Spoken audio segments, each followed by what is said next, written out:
Oi, meu povo. Quero conversar com vocês um pouquinho mais no livro de Gênesis, no capítulo 49, na bênção de Jacó para os seus filhos. Nós já conversamos antes a respeito de alguns desses filhos e hoje nós vamos conversar a respeito de mais dois. Lá no capítulo 49, então, a partir do versículo 5, Jacó, ele dá a bênção dele para mais dois filhos e ele coloca esses dois juntos porque eles têm algo em comum. Eu já disse anteriormente, mas quero falar de novo para que fique isso bem claro. O que acontece ali quando aquele pai dá aquela bênção, aquelas coisas não vão acontecer simplesmente porque um pai falou. Certo? Como se o que um pai fala, uma mãe fala, isso tem que acontecer. Deus vai ratificar depois porque foi falado por um pai ou por uma mãe, porque tem autoridade sobre os filhos. Não é assim. É o contrário. Jacó falou porque Deus colocou no coração dele, falou para ele, vamos entender dessa forma, que isso aconteceria. Se Jacó aumentasse, ou mudasse, ou falasse qualquer coisa segundo o coração dele, não segundo o que Deus mostrou, isso não iria acontecer necessariamente. Seriam palavras tolas lançadas ao vento, simplesmente. Poderia ter uma influência no comportamento do menino, da menina, do filho, da filha, né? Isso pode acontecer, mas não que isso é certo que vai acontecer. Então Jacó, Deus coloca alguma coisa, revela algo a ele, é uma revelação de Deus, uma revelação do Espírito Santo para Jacó. E ele então aí agora vai dar a bênção dele então para Simeão e Levi. Capítulo 49 de Gênesis, versículos 5 a 7. A palavra de Deus fala assim a respeito dessa bênção que ele dá para os seus dois filhos, esses dois filhos. Simeão e Levi são irmãos. Suas espadas são armas de violência.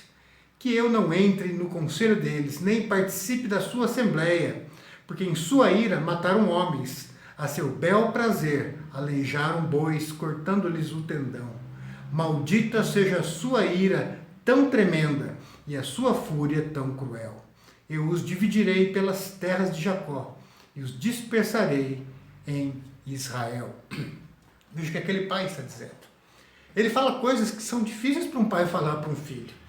É lógico que um pai ali no leito de morte, ele gostaria de falar só coisas boas, mas Deus colocou aquilo que é a verdade no coração dele para ele falar. E ele joga limpo com os filhos dele. Não adiantava ele falar, vai dar tudo certo, gente, vai ser tudo tranquilo, porque não seria tudo tranquilo. Deus já tinha mostrado para ele, e ele coloca aqui agora, e revela algo do comportamento daqueles dois filhos, para que eles tivessem ciência daquilo, para eles soubessem daquilo, e quem sabe, deixasse Deus trabalhar no caráter deles, os modelasse.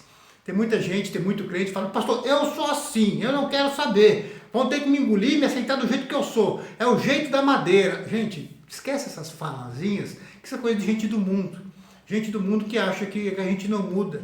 Mas a primeira coisa que acontece quando a gente vira crente de verdade é o novo nascimento, é um recomeço, são mudanças, são transformações que acontecem na nossa vida, é um processo chamado santificação, que acontece em nós, que aí Deus vai tirar o que não presta da gente, vai colocar coisas boas, e aquilo de bom que a gente tem, que não é tanto assim, Ele vai aperfeiçoando e aperfeiçoando e aperfeiçoando pela palavra dEle, pela ação do Espírito Santo nas nossas vidas. Então aqui Deus, através daquele pai, diz a Simeão e a Levi, esses dois irmãos, suas espadas são armas de violência. Esses dois homens eram homens violentos. Tem uma parte na história do livro de Gênesis, mesmo no capítulo 34, você pode olhar depois. Uma das irmãs deles foi violentada, foi estuprada por um homem de um outro povo, essa irmã chamada Diná. E aí esses dois, ali quando o sangue está quente, e eles vão lá conversar, e o pai do menino, né, do moço ali, e o moço quer pedir perdão, e falar que ele ficou apaixonado, que ele ama Diná, e aquela coisa toda, mas aí Simeão e Levi, eles preparam todo, de uma forma muito maligna, tudo planejado, para matar aqueles homens. E eles falam, então tá bom, então você vai casar com a nossa irmã, mas para isso, vocês têm que se tornar circuncisos. Nós vamos ter que pegar o pênis de vocês e cortar aquela pele de cima, o prepúcio, para que vocês então sejam circuncidados, como nós, povo de Deus, somos. Porque só assim nós poderemos ser um só povo e vocês poderão se unir às nossas mulheres e nós às suas mulheres. E assim seremos um único povo. E eles fizeram isso, e a Bíblia deixa bem claro, com más intenções. Eles não estavam bem intencionados. E aí então, não só aquele pai, aquele menino, mas todo aquele povo, toda aquela cidade que estava debaixo da autoridade daquele homem, que era o pai daquele jovem, todos os homens foram circuncidados. E o texto fala que quando chegou o dia da maior dor, o terceiro dia, Simeão e Levi pegaram os seus servos, invadiram aquela cidade e mataram todos os homens, que eles não conseguiam reagir de tanta dor que eles estavam sentindo. Lembre-se, meus queridos, não tinha anestésicos para esse tipo de procedimento naquela época e não tinham anti-inflamatórios, antibióticos tão eficazes quanto nós temos hoje em dia. Então a coisa era complicada mesmo, eles não conseguiam andar, eles não conseguiam sair do lugar. E todos os homens foram mortos. E aí Simeão e Levi levaram as crianças, as mulheres, os animais, levaram tudo para eles e saquearam toda a cidade. E quando eles chegam lá, o pai deles mostra a vergonha deles e fala assim, no versículo 30 do capítulo 34. Então disse Jacó a Simeão e Levi: vós me afligistes e me fizeste odioso entre os moradores desta terra, entre os cananeus e os ferezeus, sendo nós pouca gente, reunir-se-ão contra mim, e serei destruído, eu e a minha casa. O pai ficou temeroso pelo ato de violência. Ah, pastor, mas ninguém aguenta, a menina foi estuprada. Calma, gente, a gente não precisa devolver violência com violência. Pelo menos quem é povo de Deus, Jesus fala que nós temos que ser pacificadores, reconciliadores, agentes de paz, de reconciliação. Pessoas que aproximam e não que separam. Pessoas que estabelecem a justiça por meio da paz e não a justiça da espada, da violência. A justiça nunca vem pela injustiça e pela violência, meus queridos. Veja só, aqui na bênção, o pai fala: as suas espadas são armas de violência, que eu não entre no conselho deles. Deles quem? Desses dois filhos. É o pai falando: eu que não quero me aconselhar com vocês, nem participar do ajuntamento de vocês, da assembleia de vocês. Porque em sua ira mataram homens, ao seu bel prazer aleijaram bois, maltrataram animais, cortando-lhes os tendões. E aí diz: maldita seja a tua ira. É o pai dizendo: eu não vou me aconselhar com vocês. Gente, como você vai se aconselhar com pessoas violentas? E deixa eu dizer uma coisa para você.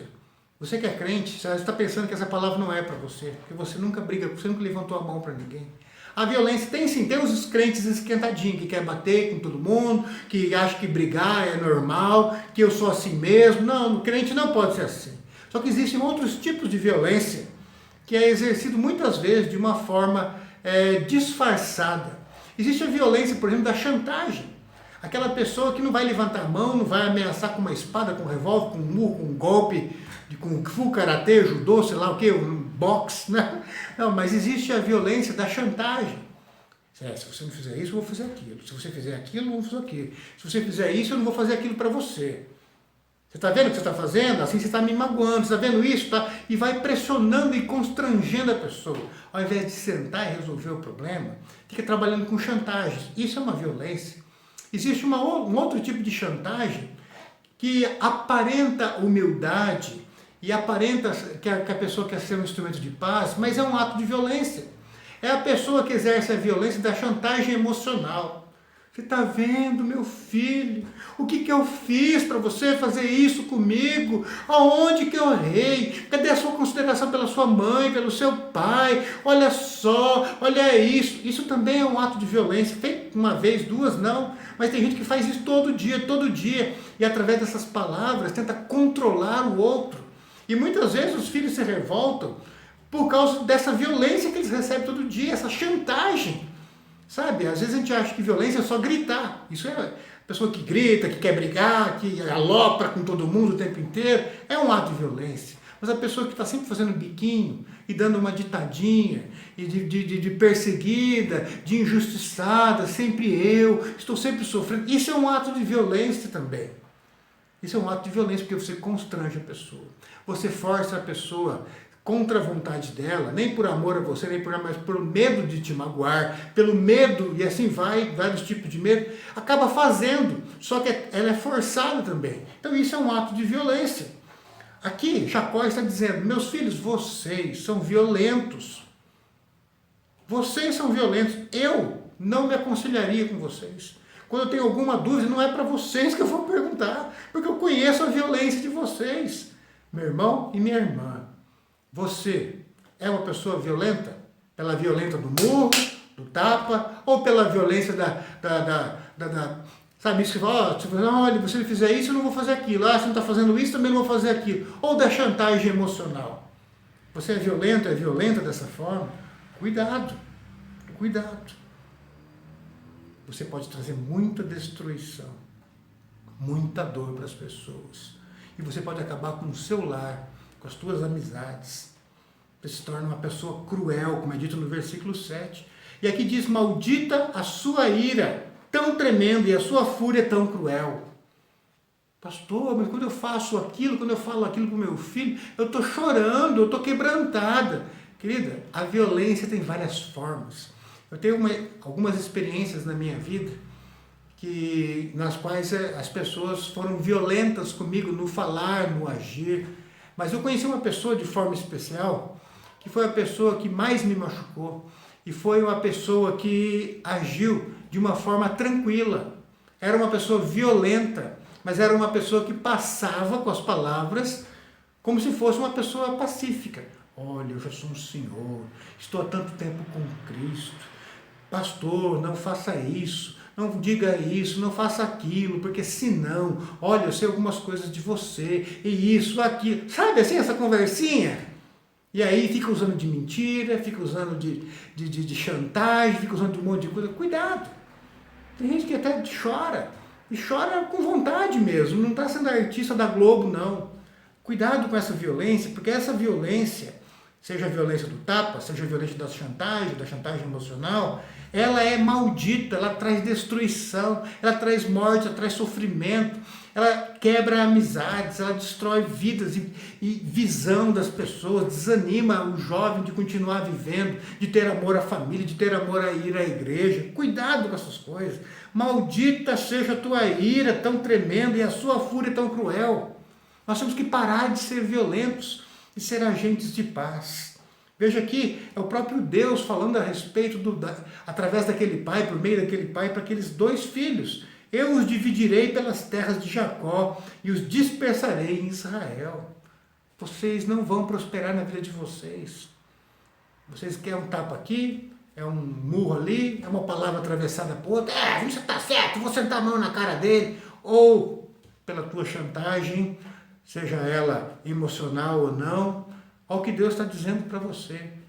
Eu vou te humilhar, vou te dividir, você vai ficar sem ninguém, você não vai prosperar na sua vida. Mesmo que você tenha muito dinheiro, que você conquiste pela força, isso, porque nisso parece que você é bom, pela sua força de controle, que você gosta de estar no controle de todas as coisas, de estar à frente de todos, gosta que todos façam a tua vontade, do seu jeito, no seu tempo.